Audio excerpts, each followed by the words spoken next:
The NBA draft pick system is probably the most democratic way teams can partition eligible recruits amongst them. It's quite a foolproof system in terms of equal opportunities, but naturally not all picks pay off, because not all promising players actually live up to their promises. So in this video, we'll take a look at 20 of the worst NBA draft busts of all time. But first, a simple reminder on how to enter our brand new giveaway. We will be giving away either an iPhone X Max, the new iPad mini, or a MacBook Pro. It's all your choice. So be sure to leave a like, comment the keyword, subscribe, and turn on notifications to enter the giveaway. It's really that simple. Number 20, Sebastian Telfair. This phenomenal high school point guard from Brooklyn was the 13th overall pick in the 2004 draft, and he generated quite the buzz with the Portland Trail Blazers. That's why he leaped straight into the pro leagues right out of high school, which may be the exact reason why he never actually lived up to the hype. He was a disaster for the Trail Blazers, and even though he managed to improve after 12 years in the NBA, the best he could come up with was to average 9.8 points, 3 assists a game. Number 19, Joe Alexander.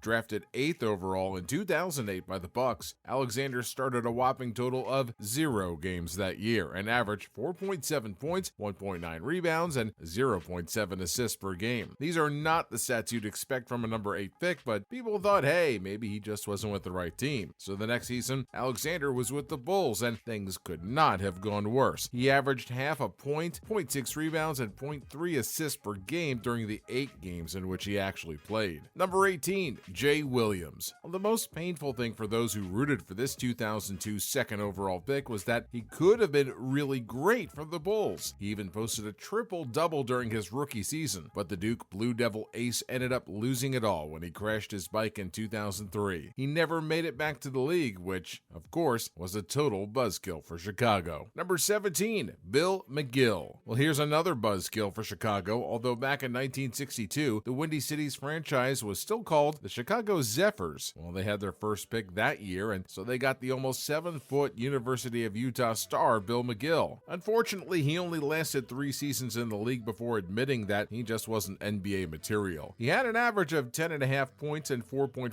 rebounds when he hung up his sneakers, which was a shame, considering he was even drafted ahead of John Havlicek. Number 16, Mohamed Sine. Don't feel bad if you don't remember this guy, even though he was drafted 10th overall in 2006. With his dismal performance, we're sure even Mohamed would rather we forget about his time in the NBA. During his rookie year with OKC, Sene averaged 1.9 points and 1.6 rebounds. Then he only appeared in 19 more games for his entire career. Number 15, Darko Milicic. You might remember the 2013 draft as the one that produced the likes of LeBron James, Carmelo Anthony, Dwayne Wade, and Chris Bosh. But you know who rounded up the top 5 picks in such a stacked draft class? It was none other than Darko Milicic, whose name eventually became synonymous to the phrase draft bust. Given the great heights reached by his draftee mates, it's not hard to see why this nickname stuck. Number 14, Anthony Bennett. Back in 2013, the Cleveland Cavaliers had the absolute honor of the first pick from a pretty strong draft class, and they used it to take Anthony Bennett. He was hardly the worst NBA player we've laid eyes on, but this was definitely one of the worst picks of all time, given that Bennett was picked when Victor Oladipo, CJ McCollum, and Giannis Antetokounmpo were all still on the board. Number 13, Martell Webster. There's no shame in playing for the D-League, but if you were already drafted number 6 overall and were subsequently sent down to the draft league, well, that's gotta sting. And to think that before Hasheem Thabeet, Webster was the highest drafted player to suffer that drop, you knew things were bad. Number 12, Marvin Williams. Way back in 2005, the Atlanta Hawks had the 2nd overall pick from a pool that had some strong contenders. Unfortunately, they wasted it on Marvin Williams, whose best effort could only give him an average of 10.5 points and 5.2 rebounds per game. This is very bad news for Atlanta, who snubbed both Deron Williams and Chris Paul in favor of Williams. Number 11, Dennis Hopson. Back in 1987, the Brooklyn Nets were still called the New Jersey Nets, and somehow they landed the 3rd overall pick in the draft. As we all know, David Robinson went first to the Spurs, but the Nets still had a few hyped up names to choose from. For some reason, they took in Dennis Hopson, who ended up playing a total of 5 years in the league and averaged less than 11 points. And who did the Nets forgo to get him? Well, you've got Scottie Pippen there, right alongside Horace Grant, Reggie Miller, and Mark Jackson. That's gotta hurt, right? Number 10, Cedric Simmons. Simmons was drafted 15th in the 2006 draft, and boy, did the Hornets regret it. Want to know who was taken after him? Well, they've got Rajon Rondo,